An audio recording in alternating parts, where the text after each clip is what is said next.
can be in a Slack chat speaking to colleagues all over the world, 10 different languages at the same time, uploading documents that are translated industry, uploading multimedia files that are transcribed instantly, helping bridge the gap, and also helping organizations and helping people be more global citizens.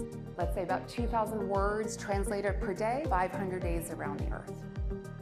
For AI, it's equivalent to a 10-minute plane ride. Good afternoon, everybody. My name is Dasha Steen-Marchetti. I am a Senior Vice President at Straker AI. I work for a global translation company that focuses on customizing AI models for language translation. I'm also a former translator. So I'm a former linguist, and I have to say that language has brought me into so many different parts of my personal life and career.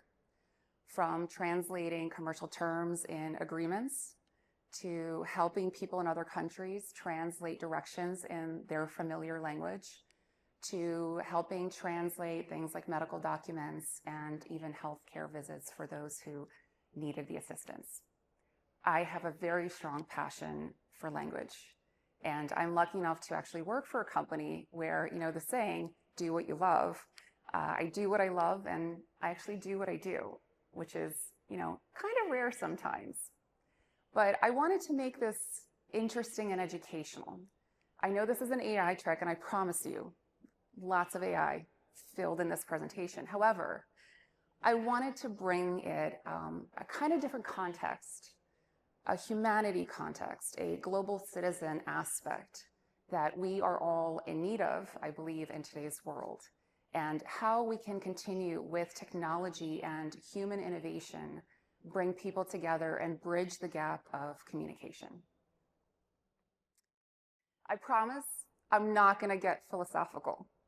However, when we think about language, where did we come from? Where are we today? And where are we headed? With the amazing technology advances, as I'm sure all of you have seen, literally a day doesn't go by that something new happens in technology, and then you kind of question, is it really real or not? But that's a different story. It's always important to, I think for me, to understand where did we come from when it comes to language.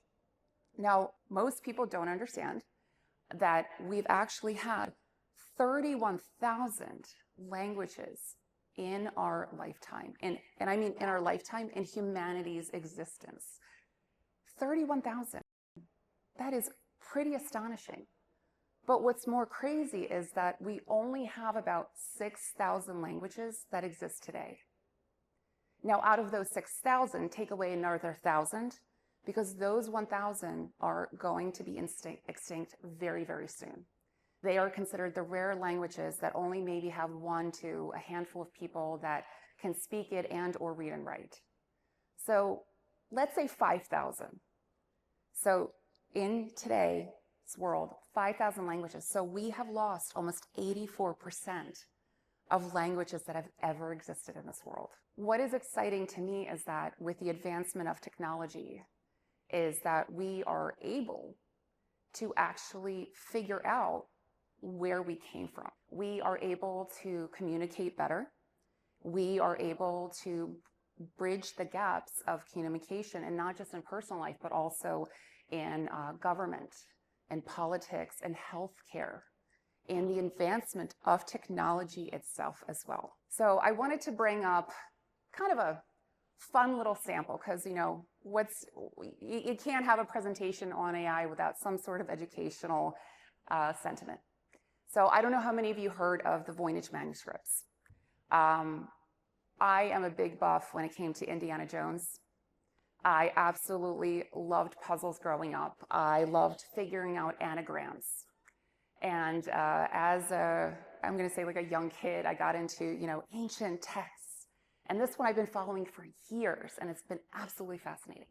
I remember being a kid and reading articles about how World War II coders were trying to decipher this, how the best linguists in the world were trying to crack the code. Fast forward a little bit of time.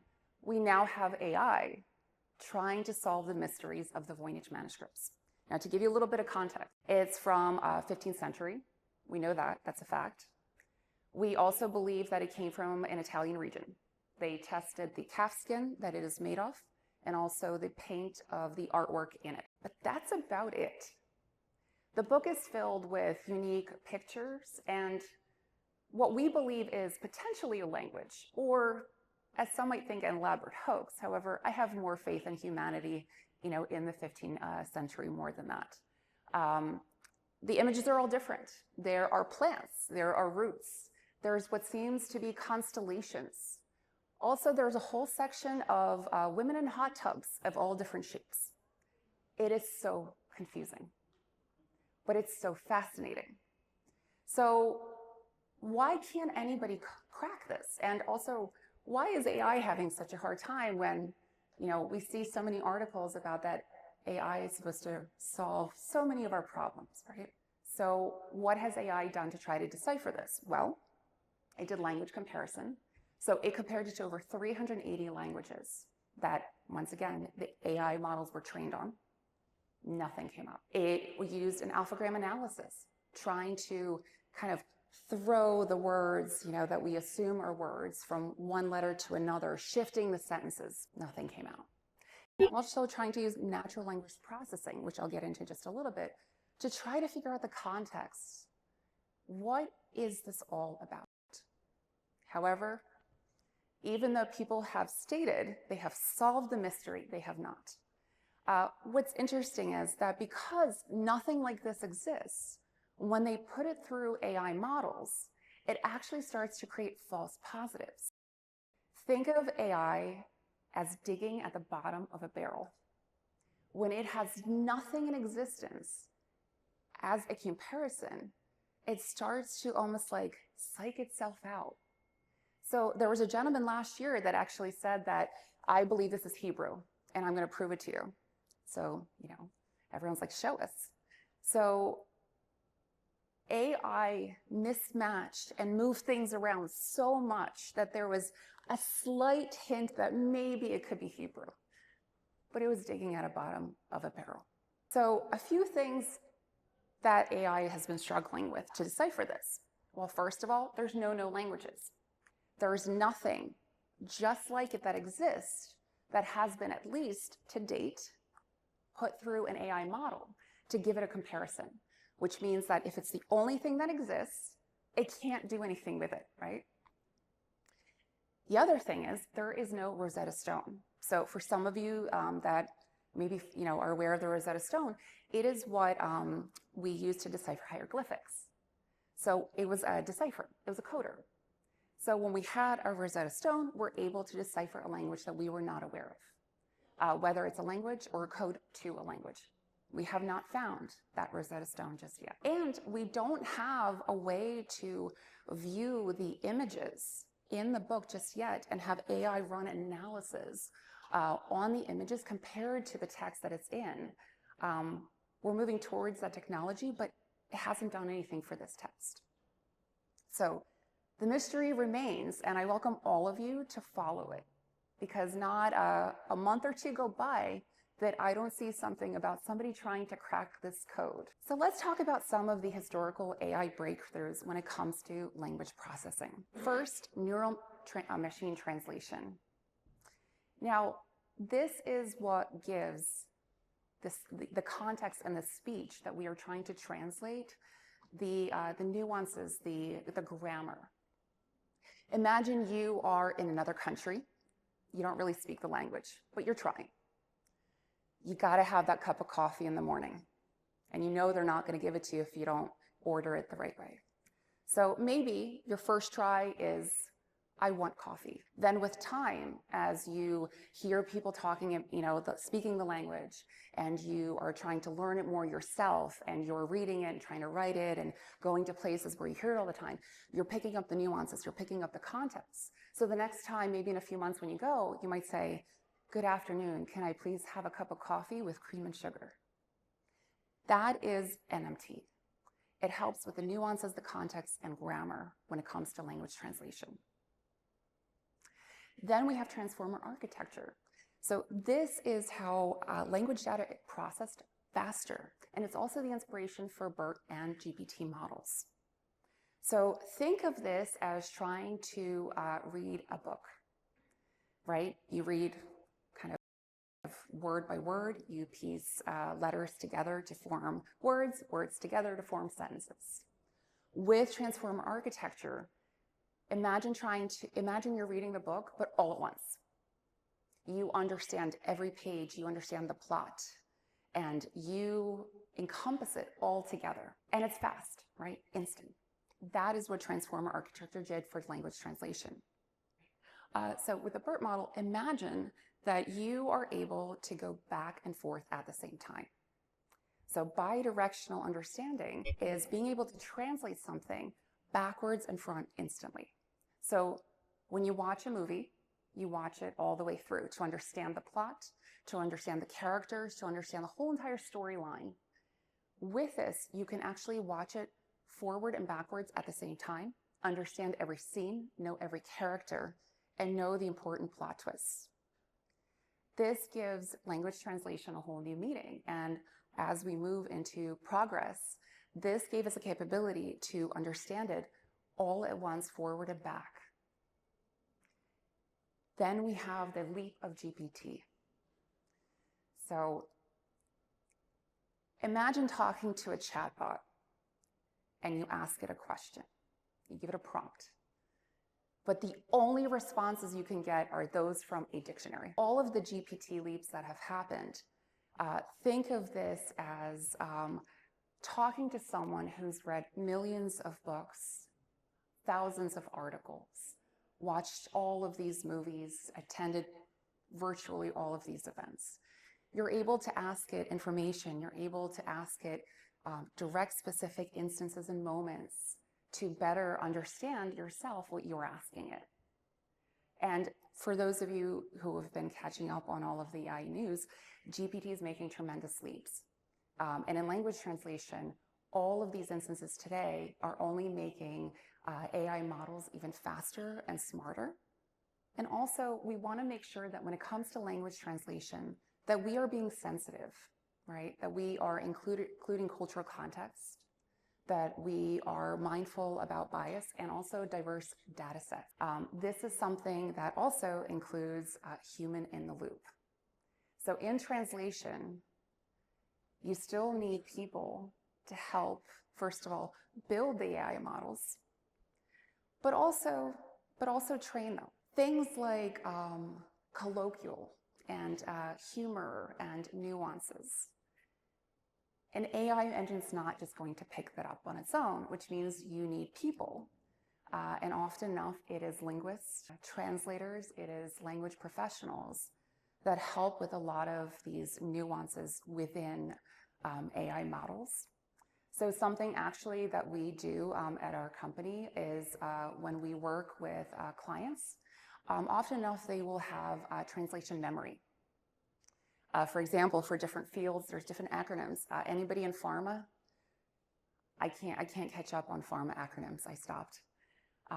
But you can actually upload context and translation memory, and then the AI model will actually learn from it. So when it's translating, it's picking up on everything that you're teaching it. However, you also need people to help put together the training material. So it doesn't learn on its own. Hence why human in the loop is still very important and quite frankly necessary in the translation industry.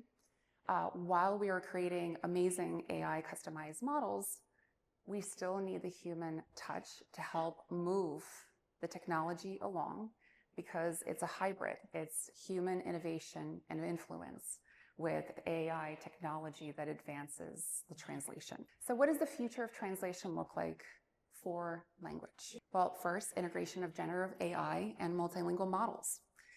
So unifying platforms. So for example, something that we have done to help bridge the gap of communication language. We are actually, I work for the first ever company that directly integrated within Slack and Teams. We worked very closely with IBM as well, utilizing Watson X. And it's pretty amazing where you can be in a Slack chat, speaking to colleagues all over the world, 10 different languages at the same time. uploading documents that are translated industry, uploading multimedia files that are transcribed instantly, helping bridge the gap, and also helping organizations and helping people be more global citizens and be more globalized in general within their economy, within their industries. Multimodal and real-time translation capabilities. Now, I know we have some of that now, right? Raise your hand if you have Google Translate in your pocket. However, it's more than that, right? It's AR, VR, right? It's wearing something that automatically will show you all of the different translations as you're walking down the street. Imagine being in a small town in Italy and they're actually helping you understand the signs, not just the words, but the meaning of the actual signs on the road. Now, I don't know about you, but I've been in places where I have no idea what their signs mean.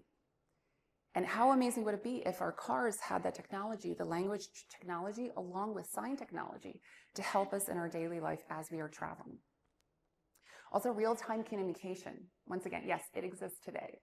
However, the advances that we are taking with language translation is making leaps and bounds to make it even more seamless, to have actual context and cultural diversity. And something really important is, remember those languages that we've lost, that 84%? Making sure that we don't lose more. Focusing on the languages that are close to extinction. Focusing on languages that are indigenous. So actually, I'm proud to say our CEO actually started our company 20 years ago. He is a proud Maori in New Zealand.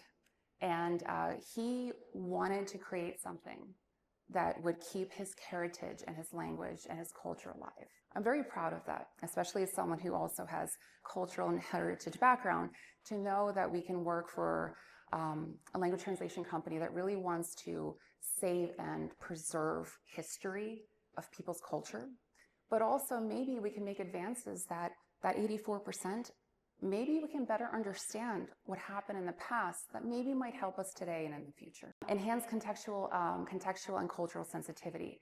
So while we are working on AI bias and AI cultural sensitivity, it's nowhere near where it should be. Data sets are not quite there yet for cultural sensitivity. We still need a little bit more progression on some of the bias that happens. I don't know if any of you have come across that using ChatGPT, but there is some interesting articles out there on how it really needs a lot more work. And also domain-specific and personalized translation solutions. So adapting to you when it's translating in real time. Context-aware outputs, so voice and context, reflecting the translation. Maybe it's different for a personal translation compared to a business meeting translation. Understanding the nuances of not just the language, but of the scenario. And specialized models for different industries, for legal, for healthcare, for manufacturing, for technology. It's not one size fits all. And while yes, you need to have the translation to be correct, you need to have cultural sensitivity, you also need to be mindful when it comes to the work and the business aspect that it's not one size fits all.